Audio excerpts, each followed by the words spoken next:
আসসালামু আলাইকুম, কেমন আছেন সবাই? আশা করি ভালো আছেন। দেখেন এখানে আমার কিছু ধনিয়া পাতা আছে, এটা আমি আজকে উঠিয়ে নিব। আর এখানে আবার নতুন করে বীজ দিয়ে দেব। তো আসলে একটু মেহনত করলেই ছাদ বাগানে সব কিছুই করে খাওয়া সম্ভব। পাতাগুলি আমি উঠিয়ে নিলাম। আমার কিছু টমেটো গাছ আছে, তো টমেটো গাছগুলি এভাবে আপনাদের যদি থাকে এভাবে একটা লাঠির সাহায্যে বেঁধে দিবেন। আর যদি ফুল আসে ফুলগুলি সকালবেলায় সেভাবে টাচ করে দিবেন, তাহলে পরাগায়ন হয়ে যাবে। আর এভাবে পরাগায়ন করলে দেখা যায় ফুলগুলো তেমন একটা নষ্ট হয় না।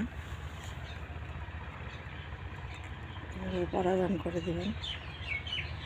আমার এই গাছটা তেমন একটা ভালো না, তারপরেও আমি রেখে দিয়েছি।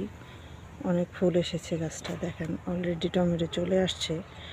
তো আমার প্রথম যে গাছগুলি হয়েছিল সেগুলো তো অনেক বৃষ্টি হয়েছিল, তখন আমি অগ্রিম লাগিয়েছিলাম। সেগুলি থাকলে এখন আমার টমেটো আমি খেতে পারতাম, কিন্তু সেগুলি আমি রাখতে পারিনি, বৃষ্টির কারণে মারা গেছে।